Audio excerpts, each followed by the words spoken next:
Alors, il y a une notion dans la Torah qu'on appelle le makom, le lieu. Vous êtes ici venus pour soutenir un makom, et cette notion-là, quand on essaie de l'élargir, de l'approfondir, de la comprendre, elle est très très riche. On ne va pas faire une vraie conférence parce qu'on a quand même un temps un peu limité. Je pense que vous tenez absolument à quitter l'endroit avant demain matin. Donc, mais en tout cas, cette notion-là de makom, le makom en hébreu, si on traduit littéralement, ça veut dire le lieu. Maintenant, cette notion, elle est plurielle. Évidemment, la notion la plus facile à comprendre, c'est le lieu géographique. Comme ici, on est à rue Raymond Poincaré, à hier. Donc dans le cadastre, il y a cet endroit qui est noté, qui est marqué. Et c'est cet endroit-là sur lequel a été construit. Et ils sont en train encore de construire. J'ai vu par Hachem des nouveaux bâtiments. L'Ainara, c'est extraordinaire, la capacité de développement. Et c'est le Makom, c'est cet endroit, le lieu géographique qui a créé cet endroit. Après, il y a aussi le lieu psychologique, le lieu intellectuel. Par exemple, là, je suis en train de vous dire des choses. Dans ce que je vous dis, je donne un certain nombre de mots avec une syntaxe qui donne un certain sens. Et ça, dans votre esprit, ça crée un espace qu'on appelle la pensée. Maintenant, si je dis une chose qui ne rentre pas dans les mots, par exemple, je donne une interprétation d'un texte qui ne rentre pas dans les mots, on dit en français, il n'y a pas lieu de penser. C'est un lieu, la pensée. D'accord? Si moi j'ai un comportement qui ne correspond pas, les gens ils disent, mais tu sais, il a fait ça, ah, c'est pas possible, on ne peut pas penser qu'il a fait ça, il n'y a pas lieu de penser qu'il a fait ça. Donc il y a un lieu intellectuel. Makom, il devient intellectuel maintenant. Il y a aussi un makom émotionnel, le lieu émotionnel. C'est quoi le lieu émotionnel? Alors je donne toujours cet exemple parce qu'il est facile à comprendre. C'est une famille qui a 4 enfants. Malheureusement, le deuxième, il a eu un handicap. Et alors, il a fallu s'occuper de cet enfant-là. Et toute la famille s'est concentrée sur cet enfant-là. Et malheureusement, le troisième, lui, il est un peu passé à l'as. Lui, il n'a pas de problème de handicap, mais il n'a pas confiance en lui. Il est en échec scolaire. Il est mal dans sa peau. Il ronge ses ongles. Ouais, il fait pipi au lit jusqu'à 17 ans. Et quand on l'amène chez les psychologues, on l'amène chez les rabbinim, on l'amène chez tout le monde dit Ayeled azé lo ayalo amakom shelo. Cet enfant n'a pas eu sa place. Tu dis, mais comment il n'a pas sa place? Mais il a sa chambre, il s'assoit à table à côté de moi. Oui, mais dans ton cœur, dans ta tête, il n'avait pas la place. Parce que toute ta tête, elle était prise par le deuxième enfant qui avait un problème de handicap. Il y a des gens, ils ont été tellement pris par leur travail, c'est leur famille qui n'a pas de place. Il y a des mamans, ils sont tellement prises par leurs enfants, c'est leur mari qui n'a pas de place. Ouais. Il y a des gens, ils sont pris tellement par leurs intérêts, c'est l'autre qui n'a pas de place. Une fois, il y a un rave, son élève est venu le voir. On verra les cas personnels après, si vous voulez. D'accord. Mais il y a un élève qui est venu voir un rave, il a dit, rave, j'étais très très très sensible à un souci de ma femme. Le rave, il a dit, ah, je suis content de savoir que tu sais compter jusqu'à 2. Parce que la personne, elle pense tellement à elle qu'elle ne voit pas l'autre. Il dit cette logique-là, donc maintenant on parle maintenant d'un lieu émotionnel. Oui, pourquoi? C'est l'espace que j'ai créé en moi pour que tu existes. Parce que malheureusement, vous savez, le gaz, quand vous lui donnez un espace, il prend toute la place. Et bien le moi, quand vous lui donnez un espace, il prend toute la place. C'est pour ça que les gens ils commencent la phrase par moi, président, d'ailleurs on a eu un problème, enfin on ne va pas en faire un fromage. Mais c'est quoi l'idée de Hollande? Bon, j'ai besoin des blagues pour savoir si vous suivez, parce qu'il y a des gens qui... par cavode, je pousse la tête comme ça. En fait, ils dorment depuis quelques heures déjà. Donc, mais c'est quoi l'idée? Quelqu'un m'a dit, mais pourquoi tu fais tellement de blagues? J'ai dit, la blague, elle maintient l'attention dans l'acuité intellectuelle de la personne pour essayer de ne pas rater la prochaine blague, qui permet, pour moi, d'avoir le terrain de transmission du prochain chidouche. C'est presque de la malhonnêteté. Mais ça s'appelle de la pédagogie. D'accord? Donc c'est quoi l'idée? L'idée, c'est que le makom, maintenant le lieu, il est devenu le lieu émotionnel. Pourquoi? Parce que qu'est-ce qui relie un homme et une femme? Vous croyez que c'est le mariage, le compte en banque, la Jaguar? Non, ce qui relie deux personnes, c'est l'espace que j'ai fait en moi pour toi. Quand vous donnez quelque chose à quelqu'un, la personne le reçoit. D'accord? Mais pourquoi est-ce qu'on dit en français, par exemple dans la paracha, quand c'est marqué là-bas, pour la terouma, c'est marqué qui ikrouli terouma. Lorsqu'ils prendront pour moi une terouma. Asher idevenu libo, qui donneront de bon cœur. Alors le Even Ezra, il pose la question, il dit, mais pourquoi on a dit quand ils prendront? Il fallait dire quand ils donneront. Vous suivez ou non? Alors il dit pourquoi? Parce que Echol netina yesh lekicha. Parce qu'avant de donner, il faut prendre. Maintenant, qu'est-ce qui est facile? C'est de donner. Qu'est-ce qui est dur? C'est de prendre. Maintenant, prendre, c'est un langage violent. Tu prends. Ouais. Donner, c'est un langage doux. Tu donnes. Mais tu ne peux pas donner sans prendre. Pourquoi? Parce que tu prends de ton égoïsme pour être généreux. Tu prends de tes nerfs pour être calme. Tu prends de ta patience pour être tolérant. Donc il faut prendre. C'est violent, c'est méchant, mais avec soi-même. Ouais. Donc qu'est-ce que tu vas faire? Tu vas prendre. Maintenant, quand tu prends, parce que qu'est-ce qui nous sépare? Vous savez qu'est-ce qui sépare un homme et une femme? C'est ce qu'on appelle l'amour propre. L'amour propre, qui n'a rien de propre, il est fait de l'égoïsme et de l'orgueil. D'accord? D'ailleurs, j'ai dit plusieurs fois dans les cours, la seule manière de créer un amour commun, c'est de détruire deux amours propres. Maintenant, il y a des gens qui disent non, je vais garder l'amour propre, mais on va créer l'amour commun. Non, ça s'appelle des substituts de crevettes. Ça ressemble, mais c'est pas vraiment de l'amour. Ouais. Pourquoi? Parce que l'amour, elle est dans l'interaction entre les deux personnes. L'interaction, c'est quoi? C'est que moi, j'ai pris de moi et j'ai reçu de toi. Maintenant, ton moi à toi, comment je vais le recevoir en moi? Parce qu'il y a de la place. D'où vient cette place? Du sacrifice de moi que j'ai fait. Donc quand je prends de moi pour donner, j'ai créé un espace pour recevoir ton moi. Donc qu'est-ce que j'aime? Attention, il faut bien faire la nuance parce que si vous ne suivez pas, ça peut être exactement l'inverse. Ce que j'aime en vérité, attention, ce que j'aime, c'est ton moi chez moi. Mais si j'aime mon moi chez toi, c'est que je m'aime tellement que je m'aime et je m'aime chez toi. D'ailleurs, je m'adore. Tu sais pourquoi je t'aime? Parce que tu m'aimes. Pourquoi je m'aime? Pourquoi je t'adore? Parce que tu me dis que je suis quelqu'un de bien. Pourquoi je t'adore? Parce que tu me prouves que j'ai raison d'exister. Donc en fin de compte, c'est encore pour moi.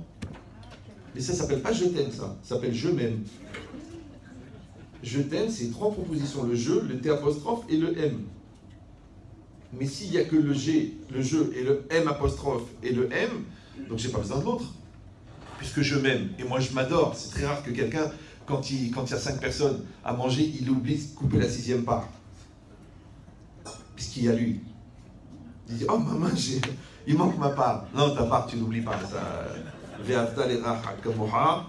Mais kamoha, hayecha, kodmin. Ouais, s'il reste une seule bouée, ben, tu vas mourir. Ben, c'est ça la vie. Hein. Mais c'est quoi l'idée? Non, j'exagère, mais tout le monde sait que c'est pire. Mais c'est quoi l'idée? C'est que moi, je prends de moi pour toi. Donc en prenant de moi, j'ai fait un espace dans lequel je vais accueillir ton moi. Donc toi, tu vas me donner, je vais recevoir ce moi-là. Mais toi aussi, tu as donné. Pourquoi? Parce que c'est dur de dire merci. Parce que pour dire merci, si pour donner, il faut casser son égoïsme, pour dire merci, il faut casser son orgueil. Or, qu'est-ce qui sépare un homme et une femme? L'orgueil et l'égoïsme. Ça va? Alors, je donne un exemple. C'est comme s'il y a 2 bateaux qui sont arrêtés en plein milieu du Pacifique et il n'y a pas de vent. Et c'est des bateaux à voile. Et ils n'ont pas de rame. Ils n'ont pas de moteur. Ils sont perdus. Ouais.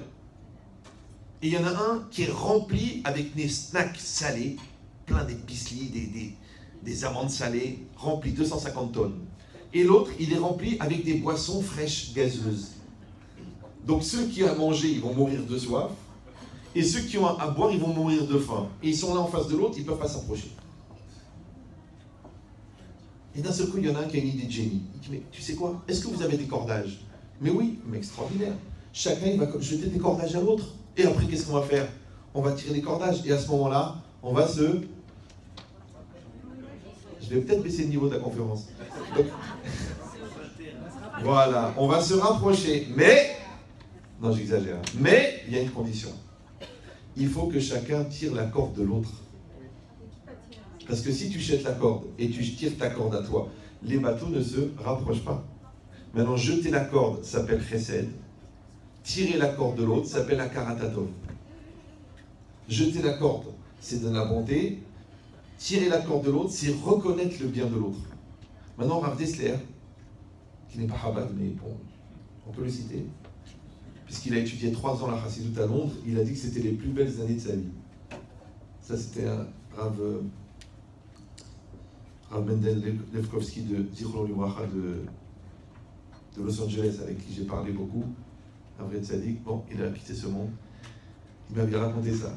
Il m'avait dit Rav Dessler, parce qu'il m'a dit, toi, je vois que tu vas apprendre beaucoup de Rav Dessler. Rav Dessler, il a étudié 3 ans Chassidoute à À Londres, il a dit que c'était les plus belles années de sa vie. Alors je ne me gêne pas de le dire.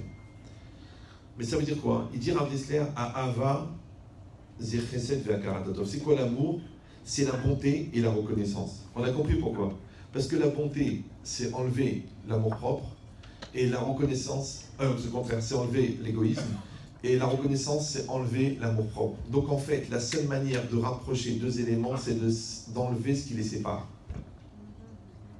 C'est pour ça qu'en hébreu, le mot korban, il vient du mot karov. Korban, c'est un sacrifice. Et karov, ça veut dire proche. Donc quand je dis anima kriv, ça veut dire j'offre un korban, mais ça veut dire aussi je me rapproche. Parce que qu'est-ce qui nous sépare de Dieu? La matérialité et l'orgueil. C'est pour ça que quand on fait teshuva, on doit amener de la matérialité. On offre un bœuf, on offre un mouton, on offre un poulet, on offre un pigeon selon son niveau. Ouais. Mais aussi on doit faire teshuva. La teshuva c'est quoi? Baisse la tête. Et c'est quoi le korban? C'est la matérialité. Parce que qu'est-ce que je vais faire? Je vais enlever ce qui me sépare. Maintenant, tant que je ne sacrifie pas ce qui me sépare de mon projet, je n'atteins jamais le projet. Tu veux être bon en mathématiques? Alors il faut que tu sacrifies des nuits, il faut que tu sacrifies des cahiers, il faut que tu sacrifies des livres. Ouais. Tu veux être lié à la communauté, il va falloir sacrifier ta petitesse, ta lourdeur. Ouais. Tu veux atteindre quelque chose dans ton couple, tu veux te rapprocher de tes enfants, il va falloir sacrifier l'ambition qu'ils deviennent ce que tu n'es pas devenu. Parce qu'ils ne sont pas là pour vivre la vie que tu n'as pas vécue. Ils sont là pour devenir eux-mêmes. Ça va? Non, mais quand vous vous bagarrez pour le demi-point que le prof n'a pas donné, vous défendez sa note à lui ou la vôtre? Qu'à l'époque, vous n'avez pas eu le courage d'aller vous battre avec le prof. Mais ma chérie, tu fais un transfert. C'est sa scolarité à lui. Ouais. Donc c'est quoi l'idée? C'est que vous avez compris que la seule manière de créer un lien entre deux choses, en fait, c'est de sacrifier ce qui les sépare. Le sacrifice, c'est quoi? C'est l'espace que j'ai créé en moi pour accueillir l'autre. Donc quand moi, je vais reconnaître tes efforts à toi chez moi, c'est toi que je vais aimer. Mais si moi, attention, je reconnais mes efforts à moi pour toi, ça, c'est le début du chantage émotionnel. Donc il ne faut pas se tromper. Ouais. Et ça, c'est le makom émotionnel. Donc on a vu le makom intellectuel, le makom émotionnel, le makom géographique, mais il y a le makom. Hachem, il s'appelle makom. Hachem, Baruch HaMakom. Eretz Israël s'appelle makom. Amakom Asher Yifrar Hachem. Le Beth Amikdash, il s'appelle Amakom. Le lieu qui permet le lien entre Hachem et les bénis d'Israël, le temple, il s'appelle makom. Alors quel est le point commun entre tous ces éléments qui a priori n'ont rien à voir? Et bien en fait, ça, c'est quoi cette notion? Ça s'appelle que makom, comme ça il explique Rav Moshe Shapira, Zichrono Livracha, il dit makom ze mekayem. Le lachon, le langage de makom, c'est mekayem. C'est quoi mekayem en hébreu? C'est ce qui rend kayam, ce qui rend existant, ce qui rend possible. Donc il donne cette définition, il dit ze ame afsher aviato shel davar. C'est ce qui rend possible l'existence d'une chose. Alors vous en faites pas, je filme le cours, après je transmettrai à Madame Zekri et vous le redonnera. Comme ça, vous pourrez le réécouter ou le faire écouter justement à la personne qui aurait dû être là. Mais comme Mina Shamaim, c'est vous qui êtes là, ça veut dire que concerné, ça s'écrit en un seul mot. Donc si c'est ça, ouais, si c'est ça, ça veut dire que quand la personne, que Makom, ça veut dire Ame Afsher Aviato Shel Davar. C'est ce qui rend possible l'existence d'une chose. Le Makom, c'est ça. Donc le lieu géographique, il rend possible la construction du bâtiment. Parce qu'imaginez maintenant, vous avez construit le bâtiment, Baruch Hashem, les donateurs étaient là, on a fait les 6000 mètres carrés, mais on n'a toujours pas de terrain. Tu dis, mais où il est l'immeuble? Eh bien on a 240 hélicoptères de transport russes qui tiennent l'immeuble en l'air en attendant qu'on trouve un lieu. Ça ne veut rien dire. Donc c'est le lieu qui rend possible le bâtiment. D'accord? Donc c'est Afsher Aviato Shel Davar. C'est le lieu qui rend possible. Donc Makom, ça ne veut pas dire endroit. Makom, ça veut dire ce qui rend possible. Ça va toujours? Donc c'est l'espace intellectuel que vous créez maintenant en m'écoutant qui rend possible la compréhension. Si vous n'écoutez pas, parce que je ne suis pas intéressant, c'est parce que vous n'êtes pas intéressé. Maintenant, si vous n'êtes pas intéressé, parce que je ne suis pas intéressant, c'est parce que moi-même ça ne m'intéresse pas. Parce que ce qui est intéressant, c'est pas ce qui est intéressant. Ce qui est intéressant, c'est ce à quoi on s'intéresse. Maintenant, on peut partager l'intérêt quand soi-même on est intéressé. Pour ça, toujours les enseignants, je leur dis, écoute, si ça t'intéresse pas ce que tu enseignes, change de métier, lave des vitres, vends de la pizza. Et tu me dis, c'est des CM1, et alors, si ça ne t'intéresse pas, ça n'intéressera pas.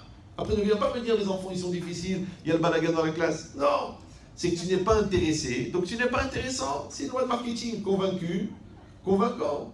C'est logique, d'accord? Donc dis pas l'autre ne m'écoute pas, l'autre ne me croit pas, parce que toi-même tu n'y crois pas. Donc c'est quoi la logique? C'est, vous avez compris que Makom, ça veut dire ce qui rend possible la chose. Donc le lieu géographique, il rend possible la construction du bâtiment. Le lieu émotionnel, il rend possible le couple.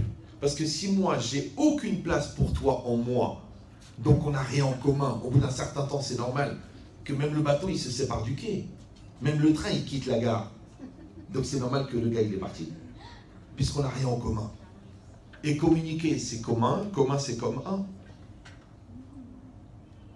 Donc qu'est-ce que si on n'a rien en comme un, on est en comme deux, en comme trois, en comme quatre. Mais ça passe pas. Parce qu'on n'a pas créé la comme-union. Non, comme vous ne me connaissez pas, j'ai au moins 1 milliard de trucs d'avance. Je suis détendu, je regarde même pas la feuille, ça sert à rien. D'accord? À part mon cousin, au Hachem, qui connaît tout, mais les autres, ils ont quand même l'impression d'entendre des Hiroshim. Donc c'est quoi ce qui est marqué ici? Ouais. Ici, c'est marqué une chose incroyable. C'est marqué que Makom, vous avez compris, ça veut dire celui qui rend possible. C'est ceux qui rendent possible. Donc évidemment que Eretz Israël rend possible le lien avec Hachem, puisque Ene Hachem à la Haaretz, les yeux de Dieu sont sur la terre. C'est normal que le Beth Amikdash, le temple, il rend possible le lien avec Dieu, puisque c'est l'espèce de passage entre le monde spirituel et le monde matériel. Et c'est par là que ça passe, entre les Krovim, comme la porte de Harry Potter, pour ceux qui ont des références différentes. D'accord, ouais. C'est ça qui fait rentrer dans l'autre système. C'est ça, mais à Pargod. Oui. Et donc c'est normal qu'Hachem, il s'appelle Makom, puisque si Makom, ça veut dire celui qui rend possible, et bien Dieu, c'est le Dieu de tous les possibles, puisque c'est lui qui rend possible tout. Baruch HaMakom. Vous me suivez ou non? Alors c'est intéressant aussi, pourquoi? Par exemple, là, on va lire la parashat Lech Lecha. D'accord? Lech Lecha, mi'artsecha. Va-t'en de ta terre. Qu'est-ce qu'il dit Rashi là-bas? Lech Lecha, letovatecha le'anaatecha. Va-t'en pour ton bien, pour ton profit. D'accord? Maintenant, Lecha, ça veut dire quoi Lecha? Vous parlez français, non? Oui? Vous parlez l'hébreu un petit peu? Oui, non? Bon. Il faut apprendre une langue, c'est important. Peut-être qu'il y en a une autre à apprendre si vous voulez rester, mais en tout cas, restez calme. D'accord? Mais c'est quoi l'idée? C'est que quand on dit lech lecha, on traduit normalement va-t'en. Après, on traduit va-t'en pour toi. D'accord? Mais aussi, on peut traduire va-t'en ani olech le Yerushalayim. Je vais vers Yerushalayim. Donc, lech lecha, ça veut dire va vers toi. Ben oui, parce que si on réfléchit bien, qu'est-ce qu'on fait toute notre vie? En fin de compte, on se cherche. Quand tu respectes les parents, ils vont se réaliser. En se réalisant, ils vont montrer qui ils sont. En montrant qui ils sont, ils vont te montrer d'où tu viens. En voyant d'où tu viens, tu vas savoir qui tu es. Donc les gens, ils vont faire la traversée de la cordillère des Andes en VTT, en marche arrière, dans l'espoir d'aller au bout d'eux-mêmes. Mais si tu veux savoir qui tu es, regarde tes parents, puisque le fruit ne tombe jamais loin de l'arbre. Comme a dit le professeur Wallo, très grand professeur anglais qui n'a pas dit grand-chose, mais il a dit les fraisiers font des fraises, les pommiers font des pommes, mais les hamariers, ils font des hamariers. C'est ça la grande frustration d'un père juif, c'est qu'il ne peut pas dire à son fils d'Ohmar. Il voudrait le dire, mais il ne peut pas. Et à l'époque, il pouvait dire, il est bête comme ma femme. Mais aujourd'hui, avec la génétique, ça ne marche plus, puisque c'est minimum 55 ans. Donc on se retrouve dans une frustration comme ça, que l'enfant m'oblige à accepter ce que je suis, ce qu'on appelle un miroir qui parle. Insupportable. Ouais. Mais si je crois en Dieu, vous croyez en Dieu, non? Oui, non? On est entre nous, vous pouvez être sincère. Ouais. Vous croyez. Si vous croyez en Dieu, c'est pas seulement mes enfants qui sont mon miroir, c'est pas seulement la personne que j'épouse, c'est pas seulement mes amis, c'est pas seulement mon entourage, c'est tout. Parce que c'est quoi la Emouna? La croyance. Les gens croient à la croyance, c'est de faire les mitzvot, c'est de manger kasher, c'est de faire Shabbat, mais ça c'est évident. De vous à moi, franchement, je ne sais pas quel est votre niveau de pratique, mais de vous à moi, en dessous de ce niveau-là, il faut envisager la conversion.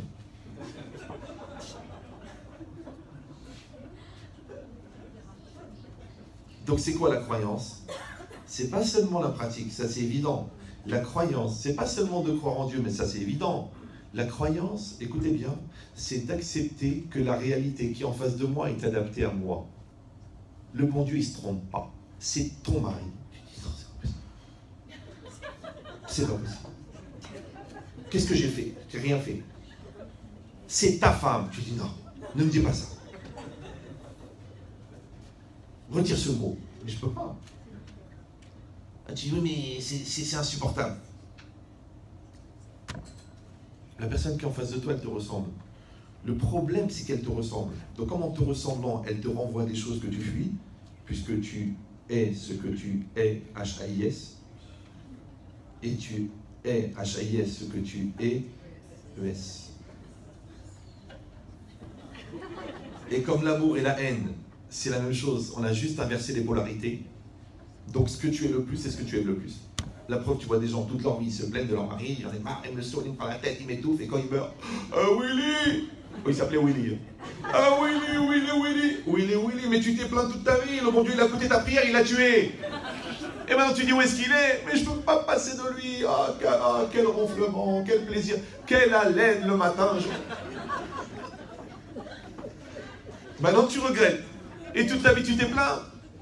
Pourquoi les gens, la moitié de leur vie, se créent des faux problèmes et l'autre moitié, ils essayent de les résoudre? Il ne faudrait pas qu'on attaque les vrais problèmes. C'est ton mari, c'est ta femme, tu acceptes, c'est tes enfants. C'est ta parnassa, c'est ton corps. Voilà, c'est ton corps. Elle a fait 14 opérations. Elle est devenue une boîte de Botox. C'est pas possible. Même son médecin, il l'appelle Silicon Valley. Tu dis, mais madame, il faut renoncer à la plongée sous-marine, vous flottez. C'est impossible. Mais c'est quoi l'idée? Une fois, j'ai eu un cas de Shalom Baïk. La femme, elle voulait absolument faire l'opération du nez. Elle voulait refaire le nez. Et le gars, il a dit non. Ça fait 7 fois qu'elle refait le nez. Le médecin, il a dit, écoutez, le prochain nez, je ne peux pas le garantir. Ça va faire un tire-bouchon ou la tour Eiffel. C'est impossible. On a trop touché ce nez, les cartilages, ils sont fragiles, on ne sait pas comment ça va sortir. La femme a dit, je ne le supporte pas. Le mari dit, si elle fait l'opération, je divorce. Ils sont là les deux devant moi. Ah, moi j'ai des cas, Lénara, mais... Même Kafka, il n'a pas rencontré des cas comme ça. Ça s'appelle des Kafka. Tu enlèves le F, ça donne... Ouais. Mais c'est quoi l'idée? J'ai dit, écoutez, madame, moi j'ai une solution pour vous et madame, monsieur. Laquelle? Mais dites-vous, vous aimez cette femme? Bien sûr, elle est extraordinaire. Et vous, vous aimez votre mari? Extraordinaire. Qu'est-ce qui vous dérange? Elle m'a dit, mais c'est mon nez. J'ai dit, c'est quoi? On coupe le nez. Elle me dit, on coupe le nez? Je dis oui. Et néanmoins, vous êtes vous-même.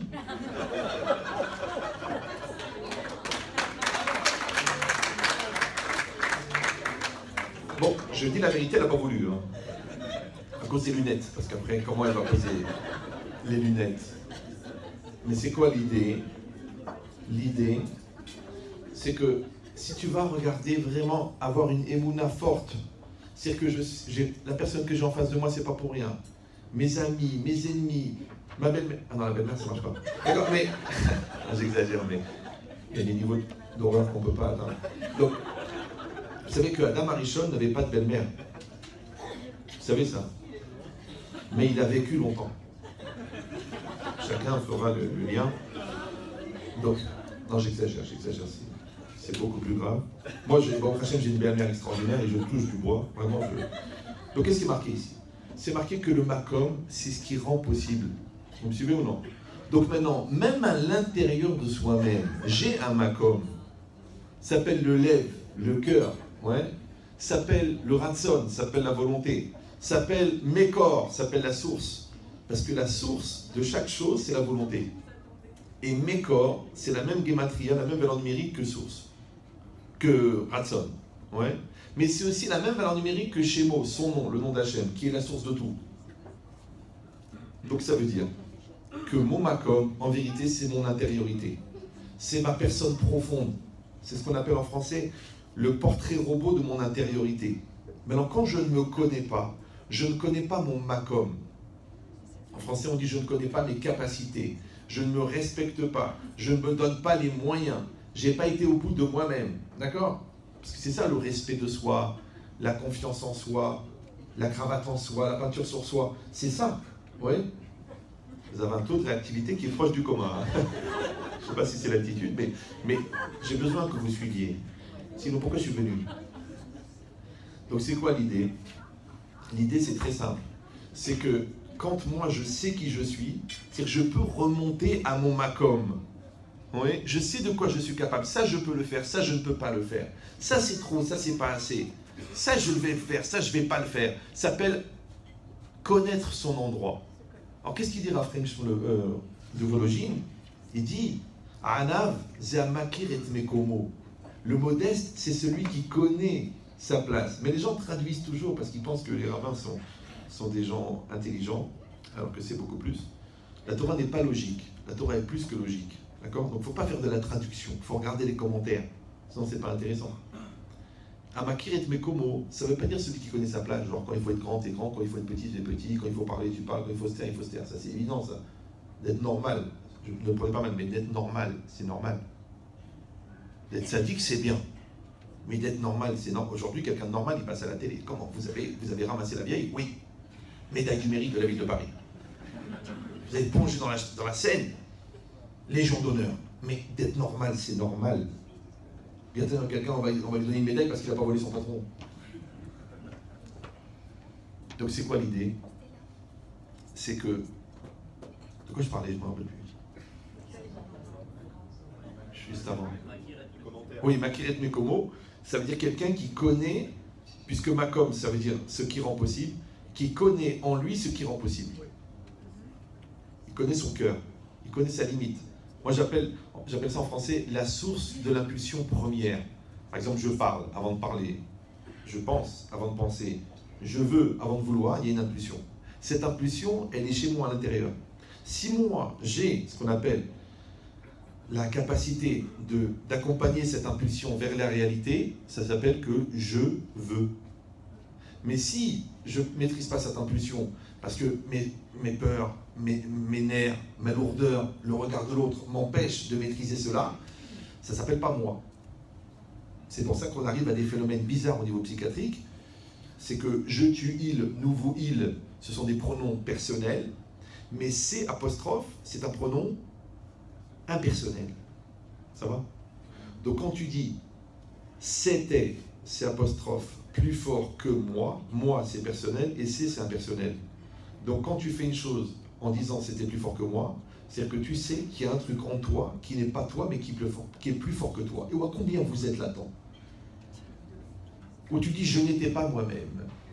Les mots m'ont échappé. Ça n'est pas ce que je voulais dire.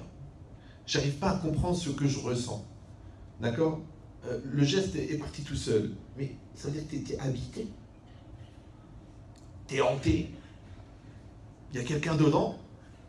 Donc en fait, tu n'es pas dans la définition de la plus basique de l'être humain qui s'appelle « je veux cela ». Le « je », c'est toi. Le « veux », c'est l'énergie que tu utilises. Et le « cela », c'est la réalité qui est devant toi, qui est à 50% la projection de ta volonté et 50% une proposition divine si tu es religieux et une proposition de la vie si tu n'es pas religieux. Maintenant, si le « je » n'est pas construit, le « veux » n'est pas maîtrisé et le « cela » n'est pas accepté, tu peux me dire quel genre de vie tu vis? Tu n'es même pas né. Bah oui, parce que naître, c'est être. Quand la personne n'est pas EST, d'accord, elle n'est pas. Quand elle n'est pas présente. Quand elle n'est pas présente, elle est absente. Et les absents ont toujours tort. C'est pour ça qu'en hébreu, le mot ové, il veut dire présent, le verbe, et il veut dire aussi le verbe être. Parce que être, c'est être présent. Comme vous aujourd'hui, vous êtes présent.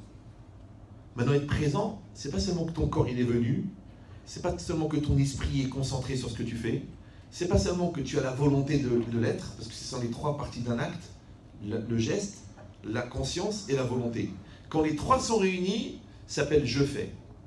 Quand les deux sont réunis, ça s'appelle je veux. Ouais. Quand les un est réuni, c'est je suis conscient. Mais il faut que les trois soient là. Tu rentres à la maison, tu restes avec ta femme. Tu éteins la télé, tu éteins le portable, tu t'assois avec tes enfants. Ça s'appelle je fais une mitzvah d'être avec mes enfants. Ah, j'ai des soucis au travail, alors ça va les améliorer d'avoir des enfants dépressifs? Non. Donc qu'est-ce que tu fais? Tu débranches la télé. Toi c'est pareil, ton mari rentre à la maison, tu poses le téléphone. Oui, mais j'étais en train de faire un lachonara sur la belle-sœur. Il n'y a pas. Tu poses ton téléphone et tu te consacres à ton mari, puisque c'est le but de ta vie, a priori. Quand vous étiez à la Choupa, vous étiez combien? Toi, lui et Hachem. D'accord? Donc en fin de compte, toute sa vie, c'est de définir les priorités dans lesquelles tu vas t'inscrire. Les gens, qu'est-ce qu'ils font? Ou ils ne fixent pas les priorités, Ou alors, ils ont ce qu'on appelle Pizur Amachashavot, c'est-à-dire les priorités changeantes. Au début, ce qui compte, c'est la carrière, après, c'est l'argent, après, c'est la voisine, qui est dure comme un roc. D'ailleurs, tout le monde l'appelle roc. Oui, c'est des phénomènes. D'accord. Bon. Il dit, qu'est-ce que ça veut dire? Ça veut dire que la personne, elle n'est pas claire. Et qu'est-ce qu'elle a dit la Torah? Bechol derachecha daeu. Ouais, daeu n'est pas une marque de voiture. Bechol derachecha, dans tous tes chemins, connais-le. C'est quoi connaître dans la Torah? C'est pas simplement cumuler des connaissances. Ah, vous savez, je sais. Moi, j'adore ça, les gens disent je sais. Tu sais, c'est pas bien ce qui se passe avec ton fils, je sais. Tu sais que ton business, je sais. Tu sais que ta femme, elle est malheureuse, je sais. Écoute, je sais que c'est écrit dans la Torah, je sais. Écoute, ça va. Combien vous entendez ça? Je sais. Tu sais, c'est quoi le pire qui peut arriver à quelqu'un que toute sa vie, à chaque fois qu'on a voulu l'aider, il a dit je sais? C'est quoi le pire? Pire encore. Ah, mais il y a des tricheuses, elles connaissent les cours par cœur. C'est qu'un jour, il va dire si j'avais su. Ça, c'est là, ce qu'on appelle la Roma, ou le roman, ça dépend comment on lui possède. D'accord? Mais c'est l'angoisse. De te dire, mais comment c'est? Si j'avais su. Mais qui t'a empêché de savoir? Ta femme t'a prévenu, tes enfants t'ont prévenu, l'école t'a prévenu, ton médecin t'a prévenu, ton psy t'a prévenu, ton commissaire au compte t'a prévenu, tout le monde t'a prévenu, et toi, le coma avancé, et pas coma rishona, coma shnia, coma shlishit. Oui? Pourquoi? Parce que j'avais pas envie de savoir. Ah, j'étais immature, ah, j'étais jeune, ah, j'ai pas compris, je voyais pas l'importance, on m'a pas expliqué, le rav n'était pas à la hauteur, mes parents m'ont pas aidé. Et ouais, jusqu'à quand? Jusqu'à quand tu vas légitimer? Jusqu'à quand on peut être victime de sa propre lourdeur? C'est quoi, t'avais pas le choix? On a le choix. Mais tu sais pourquoi? Atalo Bamakom, tu étais pas à ta place. Moi, je vous le dis, si tu fais ta place de père, ouais, les enfants, ils sont à leur place d'enfant. Si tu fais ta place de mère, les enfants, ils se mettent à leur place d'enfant. Mais si toi, tu fais l'enfant devant tes enfants, les enfants, ils font les parents. On appelle ça aujourd'hui des enfants insolents. Pour des parents laxistes. Si toi, tu as ta place d'homme, ta femme, elle est là. Mais si toi, tu n'es pas là, j'ai pas la tête, j'ai pas la truc, ça me saoule, et puis elle a vieilli, tout a changé. Fais attention, papa. Attention. Vous savez que le vide n'existe pas en physique. Quand vous videz une bouteille, vous la videz, elle se remplit d'air. Qui a mis l'air dans la bouteille? Rien. Ce qu'on appelle l'air de rien. Je ne sais pas si vous comprenez. C'est que si tu n'es pas là en face de ta femme, il y a peut-être quelqu'un d'autre qui va venir parce que le vide n'existe pas. Si tu n'es pas là en face de ton mari, il y a peut-être quelqu'un d'autre. Si tu n'es pas là en face de tes enfants, il y a quelqu'un d'autre. La Torah, elle a dit, dis-leur la vérité. Sinon, le dealer leur dira. Non, je sais, vous êtes en train de me faire taire, shit. Il n'y a pas de shit. Moi, je demande clairement à un enfant, tu fumes des joints, oui ou non? Et je vois, il bégaye, beu. Il n'y a pas de beu. Oui ou non? Je te dis, la place de la drogue, elle est venue combler un vide. Vous me suivez ou non? Les goïms, ils disent que la police, ça remplace le père, et la drogue, ça remplace la mère. On va dire, ah, c'est un peu exagéré. Mais pas tellement. Ben oui, parce que si un enfant, il reçoit la tendresse, s'il reçoit la proximité, s'il reçoit la finesse, pourquoi il va aller chercher ailleurs ce qu'il a à la maison? Est-ce que quelqu'un qui a mangé 2 assiettes de dafina, il accepte une assiette de choucroute? Allez, fais un effort, c'est pour ta belle-mère. Non. Allez, c'est rien, je t'en prie. Kibodavem, c'est Minatora, respect des beaux-parents, c'est Midera Banane. Vas-y. Non, tu peux pas, parce que quand tu as mangé 2 assiettes de dafina, tu peux pas manger une assiette de choucroute. Donc si tu as reçu la tendresse de ton père et ta mère, quand le gars dans le train il vient pour t'en proposer une autre payable en nature, il faut parler clairement. Sinon, je ne sais même pas si je vais revenir, donc au moins je vous dis des choses. Ouais. Vous avez compris l'idée ou non? Parce que c'est ça ce qui se passe. Moi j'ai parlé avec des milliers d'adolescents. Pourquoi la fille elle fait des bêtises? Elle dit mais mon père il me dit ta jupe elle est trop courte, comment tu t'habilles? C'est quoi c'était? On dirait une fille des rues. Et l'autre dans la rue, dans le train. Oh mais t'es mignonne, mais t'es douce. Mais t'es intelligent, il y a une lumière qui sort de toi. À qui elle va dire merci? Alors regardez sur lauralenou.com, c'est tout est référencé là-bas. Vous pourrez tout retrouver, d'accord? Non, toi tu es gentil, toi tu dragues ta fille. Ouais, tu la dragues. Ah t'es jolie, t'es mignonne, ah ça te va bien, c'est magnifique, un petit texto, un petit truc, hop. Et quand elle a fini avec toi, elle commence avec son mari, c'est bien. Mais toi, qu'est-ce que tu fais? Tu l'engueules, tu l'insultes, tu la pourris. Après, tu dis, comment ça se fait que tu traînes avec des gens? Pourquoi tu vas sur des sites bizarres? Pourquoi tu... Mais c'est normal, non, le vide n'existe pas. Donc si tu n'as pas pris la place elle va être prise par quelqu'un d'autre. C'est facile à comprendre. C'est pareil que t'es le patron, joue ton rôle. Non, j'ai tout délégué, j'ai délégué. Ok, t'as tout délégué, mais il faut quand même, une locomotive qui tire le wagon. C'est pour ça que ça s'appelle locomotive. Loco, c'est le fou, motive, c'est celui qui motive, c'est le fou qui motive. Si tu enlèves la locomotive, le train va s'arrêter. Tu dis, mais j'ai plus besoin, j'ai plus la tête, c'est plus mon truc. Mais non, tu dois être là, c'est normal. Donc tu es un père, tu es une mère, vous êtes un couple, d'accord? C'est pareil ton couple, si tu t'en occupes pas. Les gens disent, les sentiments ne sont plus là. Je dis, mais vous occupez? Non. Vous avez un projet de couple? Non. Vous développez des sentiments? Non. Vous faites des activités ensemble? Vous avez des projets? Non. Vous avez des discussions? Non. Comment veux-tu? Mais toutes les braises du monde se refroidissent. C'est un phénomène. Il faut souffler dessus. Et la flamme, elle redémarre. Oui. Et dans tout, c'est pareil. Le cœur, disent les Chachamim, sauf à lève l'itkashot. La finalité du cœur est de se durcir. Donc si tu ne travailles pas ta sensibilité, tu vas devenir dur. Comme le bois, il se durcit. D'accord? Donc si quelqu'un il n'est pas dans un travail perpétuel de construction, d'un perpétuel de sensibilisation, dans un travail perpétuel de solidarité, il va devenir un meuble Ikea. Et même le meuble Ikea, il est vivant. Puisque c'est marqué dans la notice, dans 6 mois, revissez, car le bois est vivant. Incroyable, non? Il est vivant, le bois. Alors comment tu peux penser qu'entre toi et ton mari c'est mort? Il faut juste un peu resserrer. Mais c'est ça la logique. Ça s'appelle la complémentarité. Vous voyez cette bouteille ou non? Vous la voyez? Oui, non. Si vous ne la voyez pas, il faut acheter un chien. Vous la voyez, d'accord. Eh bien, cette bouteille... Attendez, je vais juste la voir parce que...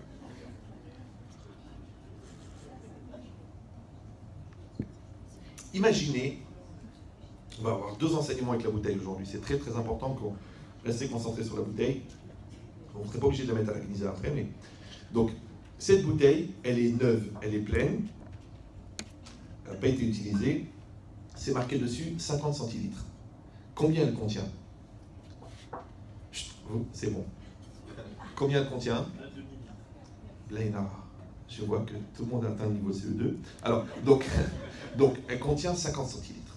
Si je vide la bouteille dans la bassine, il y a combien d'eau dans la bassine? 50 centilitres. Attention, question piège, combien il manque dans la bouteille? 50 centilitres. Extraordinaire. La bassine, c'est la vie. La bouteille, c'est la personne. Dans le langage des Chachamim, le Yetzer Hara, le mauvais penchant, il s'appelle Chaser, il s'appelle le manque. La faute, elle s'appelle Chisaron. L'enfer, il s'appelle Olam HaChisaron. C'est qu'en fait, le Yetzer Hara, c'est le manque. D'accord? Maintenant, quand tu trouves dans la vie exactement ce qui manque en toi, tu devrais te poser la question, mais comment c'est possible? Moi, les gars, ils m'appellent, ils me disent, ah ben Chétri, j'ai un très très gros problème. J'ai un très gros problème de communication avec ma femme, on ne se parle plus, on ne se comprend plus, on n'est pas sur la même longueur d'onde. Je lui dis, attention, il y a une collègue de travail qui arrive. Il m'a dit, mais vous êtes prophète ou quoi? Mais justement, je vous parle parce que malheureusement, j'ai des sentiments qui sont pris avec une collègue de travail qui est exactement l'inverse de ma femme. Je dis, ok. Je dis, alors faire attention parce que votre femme, elle va trouver un texto bizarre. Il m'a dit, mais c'est pour ça que je vous appelle aujourd'hui, parce qu'elle a trouvé le texto. Il m'a dit, mais vous avez un devin. J'ai dit non, parce que si j'étais Yetzer Hara, j'aurais fait ça. D'abord, je t'aurais créé un manque dans ton couple. Après, je t'aurais envoyé de quoi le combler, mais avec une homogénéité, d'une précision que tu as envie de dire, mais attends, mais c'est Min Hashamaïm. Alors qu'en fait, c'est une grosse Avera. Ouais. Grosse Avera, c'est un produit qui est vendu d'ailleurs pour une chaîne qui s'appelle Allo Avera. C'est très très connu, c'est par téléphone, hein, tout est par téléphone. D'accord. Mais c'est quoi l'idée? C'est que cette circonstance-là, elle vient exactement à cause du manque que tu as. Je ne sais pas si vous me suivez. Donc c'est pas que le Yetzer Hara va t'envoyer ce qui te manque, c'est qu'il va créer le manque avant de te l'envoyer. Donc celui qui connaît ses manques, il sait sur quoi il va être éprouvé. Tu vois que cet enfant, il a un problème de confiance en lui. Donc tu sais qu'il va se faire bouffer la tête en classe. Tu sais que celui-là, il a un problème de concentration. Donc tu sais qu'il va mettre plus longtemps pour faire les interros. Donc tu vas voir le prof, tu dis, je vous en prie, donnez-lui 10 minutes de plus. C'est pas un avantage. C'est qu'il est lent, mais il est bon, il est intelligent. Mais à 10 minutes près, il finit. Donc qu'est-ce que tu vas faire? Tu vas adapter le manque aux besoins. Vous me suivez ou... Boré, Nefashot, Rabot, Vechesronam. Hachem, il a créé des créatures et ce qui leur manque. Pourquoi? Parce qu'au lieu d'utiliser le manque pour légitimer tes bêtises, tu te sers du manque pour régler tes problèmes. Donc un couple qui connaît ses manques, il sait sur quoi il va t'éprouver. Celui qui a un problème avec l'argent, il va avoir des problèmes avec l'argent. C'est que l'argent n'est pas un problème. L'argent est un problème quand on a un problème d'argent. Vous me suivez ou... Non, c'est pas évident. Parce que le jour où tu enlèves de l'argent son caractère argent, tu n'as plus de problème d'argent. Mais quand tu laisses à l'argent son caractère argent, tu as des problèmes d'argent. Mais toi, tu es dans les projets, toi. Toi, tu es dans les fonctions. Toi, tu es dans le courant. Toi, tu es dans le développement. Tu n'es pas dans l'argent. Celui qui est dans l'argent, il est petit. Et ce qui est petit, c'est ce qui a un début. Tout ce qui a un début a une fin. D'ailleurs, je le dis tout le temps, mais les gens ne comprennent pas, ils croient que c'est une blague. Tous les ans, on fait l'élection de Miss Monde et on fait l'élection de Miss Univers. Mais le jour où on va faire l'élection de Miss Kin, il y aura des candidats. Donc ne sois pas mesquine. Tu fais la bat mitzvah tu fais la brit mila à ton fils. Ne mets pas 3 paquets de bisli. Vas-y, Béchefa. Tu fais un beau Shabbat. Ne mets pas une chala et demi avec une boîte de sardines. Ouais. Tu étais référencé sur pardefer.fr. Fais un beau Shabbat, ça amène la bracha. Ta femme, il faut la gâter. Il faut prier qu'Hachem nous donne de quoi assumer le découvert de notre femme. C'est ça la prière. C'est pour ça que la femme a une mitzvah de pudeur, parce qu'elle est toujours à découvert. Mais c'est bien, parce que le découvert de la femme, c'est la bracha du mari. Pourquoi le bon Dieu va te donner plus puisque tu dépenses moins? Et ta femme, elle est là pour rattraper cette différence. Ouais. Non, c'est vrai. C'est pour ça que la femme, elle te dit toujours la moitié du prix. Quand elle achète une robe à 500 €, elle ne va pas dire 500 €, tu vas t'étouffer. Vu que toi, tes costumes, tu les achètes ils achètent là-bas, rue du Temple, à 82 €. Ouais. Donc elle te dit, je l'ai payé 250. Mais en vérité, elle a payé 500. Et toi, comme un brel, tu dis, oh, 250? Oh, Sartek, il fallait acheter 2. Elle dit, j'ai acheté 2. Ça fait 1000. C'est pour ça qu'il y a une carte différée. Comme ça, elle sait qu'elle a 30 jours pour kiffer. Ouais. Mais c'est quoi l'idée? L'idée, c'est simple. C'est que la femme, elle dépense et toi, tu gagnes. Tes enfants, ils ont besoin et toi, tu gagnes. Les institutions, elles ont besoin et toi, tu gagnes. C'est comme ça que ça marche, le système. Et ça marche très, très bien. Jusqu'au jour où tu penses que c'est toi le patron. Ah, le bon Dieu, il y a un seul patron ici. Parce que dans la vie, tu peux faire Made in France, Made in China, tu peux faire Made in et tu peux faire Made off. Vous avez compris ou non? Voilà. Ça veut dire quoi? C'est que la personne, elle a compris qu'en fait, on participe à quelque chose. On participe. Nos enfants, ils nous amènent l'occasion de leur donner, pas de nous prendre. Ouais. Notre conjoint, il nous importe. Une femme qui t'a donné 5 enfants, tu commences à discuter si la jupe, elle coûte 60 € ou 80. Mais va accoucher une fois, toi. Essaye, on va t'organiser physiquement, on va t'installer tout ce qu'il faut et vas-y, va accoucher. Tu peux pas. Déjà, une prise de sang, tu meurs. Comment tu vas accoucher? Alors une femme qui a accouché 4 fois ou 5 fois pour toi, ou 6 ou 7 ou 8 ou 9, ou mieux, si affinité. Ouais. Comment tu peux mal lui parler? Une fois j'ai attrapé un gars comme ça, je voulais lui casser la tête. Je dis mais comment tu dis des gros mots? Elle me dit elle m'énerve, elle me pousse à bout. Je dis bah il est court le bout. Une femme qui a accouché pour toi, tu te tais et tu dis merci et c'est tout. Est-ce que quelqu'un va dire bah c'est pas évident? Écoutez bien, c'est un secret. Hein. C'est un secret dans la distribution et l'absorption des matières. Quand tu es occupé à faire sortir, tu ne peux pas faire rentrer. C'est une loi dans la cache-route. Ouais. Quand le métal il est en train de renvoyer le goût, il ne peut pas recevoir le goût. Et bien quand toi tu es occupé à complimenter quelqu'un, tu ne peux pas dire des reproches. Je ne sais pas si vous me suivez. Donc ça veut dire que si toi tu arrives à faire des reproches, c'est que tu n'avais pas pensé à faire des compliments.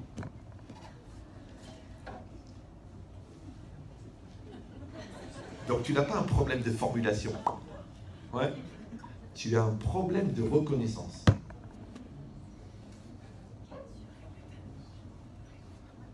Et c'est quoi la reconnaissance? On dit Akarat Tatov. Vous parlez l'hébreu encore, oui? Akarat Tatov. Reconnaître le bien. Alors je vous fais gagner un petit peu quelques années d'Yeshiva. Tov, ça ne veut pas dire bien. Ça c'est un l'ulpan. Boker Tov, Boker Tov. Comment on réveille un joueur de poker? Poker Tov. D'accord? Non. Tov, ça ne veut pas dire bien. Tov, ça veut dire complet. D'accord? Donc Akarat Tatov, ça ne veut pas dire reconnaître le bien. Ça veut dire reconnaître le complet. Reconnaître le complet, ça veut dire reconnaître comment l'autre, il m'a complété. Comment cette situation, elle m'a rendu complet. Pour que moi-même, je devienne Adam Tov, un homme complet. Pour faire des Ma'asim Tovim, des actes complets. Maintenant, quand un acte il est complet, c'est parce qu'il vient de ma volonté première. La volonté première, elle s'appelle Ratson. D'accord? Quand moi, je suis à 100% dans ma volonté, ça s'appelle un Ma'aseh Tov. Maintenant, qui s'est passé au bon moment, s'appelle Sha'at Tova. Et Sha'at Tova en hébreu, c'est Eit Ratson. C'est le moment de la volonté, de l'agrément. Donc si Eit Ratson, c'est Sha'at Tova, et Sha'at Tova en hébreu, en français, c'est la bonne heure, et que la bonne heure, c'est jamais loin du bonheur. Si vous parlez français. Ouais. Donc en fait, Sha'at Tova, c'est le bonheur. Mais si toi tu dis merci quand l'autre il est parti, ouais, si toi tu fais des compliments à tes enfants après qu'ils n'en peuvent plus, si tu leur montres la beauté de la Torah après qu'ils ont quitté à la maison, si tu te mets à bosser alors que le magasin il est fermé, si tu réfléchis à des solutions alors que le problème il est mort, tu n'es pas Béchara Tova. Tu n'es pas à la bonne heure. Qu'est-ce qu'il fait Yetzirah? Il fait ça. Il fait que tu rates l'heure. Tu rates l'heure. Tu n'as pas réfléchi, tu étais trop jeune, tu n'étais pas construit, tu n'étais pas impliqué, tu ne te rendais pas compte, tu étais pris dans ton amour propre et tu rates la bonne heure. C'est la bonne heure. À Botaï, la vie, c'est une gare. Les trains, c'est les opportunités et toi, tu es le passager. Alors monte dans le train. Tu dis non, est-ce que c'est à moi de faire le premier pas? Regarde mon père, il n'a jamais fait d'effort avec ma mère. Oui, mais ta mère s'est pendue. Mais ça n'a rien à voir. D'accord? C'est rien, c'est pour mettre un peu de piment. On mange épicé, nous les Sfaradim. D'accord? Donc ça veut dire quoi? Ça veut dire que la vie, c'est une gare. Il faut prendre le train. Il y a une opportunité qui se pose. Vas-y, monte. Elle te sourit. Va lui parler. Ton fils, il te dit, papa, je veux qu'on parle. Ne lui dis pas, il est tard. Ton fils de 14 ans, il dit, papa, je veux qu'on parle. C'est que c'est très, très grave. Prends-le avec toi. Il va faire un tour en voiture. Ah, j'ai pas le temps, je me lève tôt demain matin. Mais la prochaine fois, il va te convoquer à la police. La prochaine fois, il va dire que sa petite cousine, elle est enceinte de lui. Et tu vas devenir fou. Tu vas dire, mais comment, pourquoi tu ne me l'as pas dit? Mais papa, je t'ai appelé, tu n'as pas répondu. Parce que tu n'étais pas Béchara Tova. Vous comprenez cette logique? Donc ça veut dire qu'en vérité, toute la vie, c'est quoi? C'est de faire ce qu'on a à faire au bon moment. En français, on appelle ça répondre présent. C'est ça, répondre présent. Et on a dit que présent, c'est OV en hébreu. Vous me dites si c'est trop long, je peux m'arrêter. Moi, ouais. Là, vous êtes à 48 minutes, 14 secondes. C'est-à-dire que vous êtes un record mondial. Ça va, vous? Madame Zekri, vous me jetez une chaussure, quelque chose? Oui. Pas de problème. Mais j'ai arrêté depuis longtemps, moi, si je pas, ça par sympathie. D'accord. Mais dites-moi combien de temps? Combien? 2, 3 minutes? Comme vous voulez. Dites-moi, levez la main si c'est trop long. Ça me dérange pas, je me vexe pas du tout, je le suis mort depuis longtemps. Non? 5 minutes, c'est super. Wow, 5 minutes, on peut amener ma chère. Alors, donc qu'est-ce qui est marqué ici? Ici, c'est marqué une chose extraordinaire. Ici, c'est marqué qu'un makom, un espace, c'est ce qui rend possible. Ce qui rend possible quoi? L'opportunité d'être présent. Maintenant, on voit le lien entre présent et makom. Vous me suivez toujours? Voilà. Maintenant, comment il s'appelle Hachem? Il s'appelle Yud He Vav He. Le tétragramme, le nom que les témoins de la Java utilisent et que nous, on n'a pas le droit d'utiliser. D'accord? Et ce nom, il exprime quoi? La racine, c'est OV. OV, c'est quoi? C'est le présent. Donc, c'est pour ça qu'à chaque fois, c'est écrit dans Shulchan Aruch, à chaque fois qu'on prononce le nom de Yud Ke Vav Ke, ouais, on doit penser à Ya, OV, VIE, ça s'appelle l'omniprésence d'Hachem. Donc, Yud Ke Vav Ke, en fait, c'est l'expression du présent. Ça veut dire que Dieu, en vérité, il est le présent. Parce que c'est pas que Dieu est présent dans le temps, c'est que Dieu, c'est lui le temps. Parce que Yud Ke Vav Ke, ça exprime l'omniprésence de Dieu. Maintenant, Makom, c'est l'espace, c'est le lieu. Donc Makom, c'est l'espace, et Yud Ke Vav Ke, c'est le temps. Maintenant, le temps et l'espace, c'est Dieu. Ça va toujours? Voilà.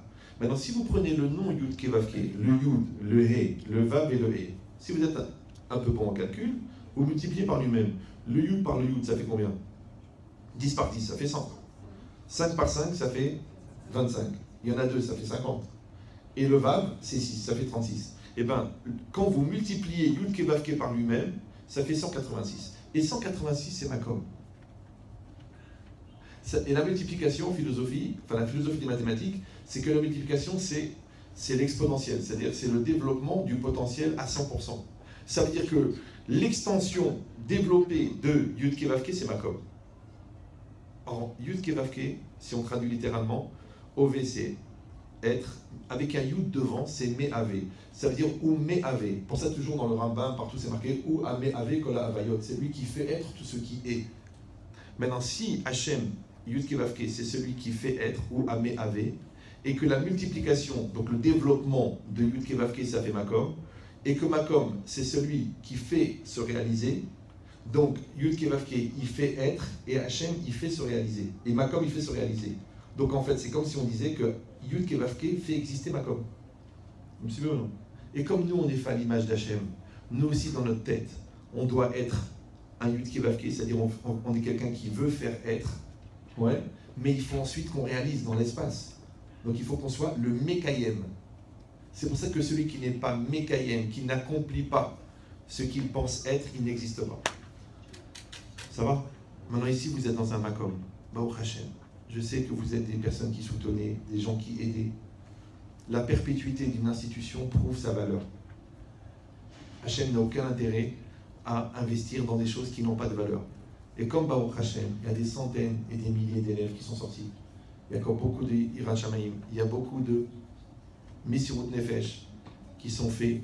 Donc l'endroit, il se développe. Baruch Hashem, voilà encore des nouveaux bâtiments. Vous êtes venus pour aider. Alors moi, je vous donne un conseil. Ça n'engage que moi, au pire, j'ai raison. Ouais. Vous croyez en Dieu. Ouais. Vous croyez en Dieu. Et Dieu, sa définition, c'est la présence. On appelle la présence divine. Maintenant, ce makom, il a la présence divine. Puisque vous voyez bien comment ça fonctionne, comment ça se passe. Sachez que les mauvaises institutions, au bout d'un moment, elles plongent. Il y a des problèmes qui se passent, il y a des choses qui ne vont pas, il y a la touma, il y a le kharayat. Là-bas, au Hachem, ça va et ça se développe. Comme tu vois un enfant, il est petit, maintenant il a 14 ans, tu dis c'est pas possible, c'est David, c'est David. Après tu reviens, et on te dit ce mari, waouh, le marche de David, mais j'étais à la bar mitzvah. Après tu le vois avec ses 6 enfants, waouh, tu le vois, ta mitracha, mais Yerushalayim, tu dis quoi, c'est David, c'est David. C'est la bracha, c'est le développement. Donc quand vous voyez le makom, au Hachem, Betrivka, comment il se développe, vous voyez qu'il y a la bracha, vous voyez qu'il y a la présence divine. Donc la question c'est juste de savoir, est-ce que vous allez être sur la photo? Lui, il est présent, lui. Mais quand on va faire la photo des présents, est-ce que vous allez répondre présent? Ou vous allez dire, écoutez, le couscous était bon, mon estomac était présent, ouais, mais pour le reste, je vais réfléchir, j'ai besoin de réfléchir. Alors moi, je vous conseille, moi, j'ai aucun intérêt là-dedans, Madame Zekri m'a dit de venir faire un cours, moi, je suis impressionné par l'endroit, je vous dire un truc de mon cœur, répondez présent, n'ayez pas peur, répondez présent, d'accord? Et comme la vie, c'est un effet miroir, votre présence dans une institution qui est aidée par Hachem, elle générera, si Dieu veut, la présence d'Hachem dans votre institution à vous, dans votre couple, dans votre famille, dans votre vie, dans votre santé.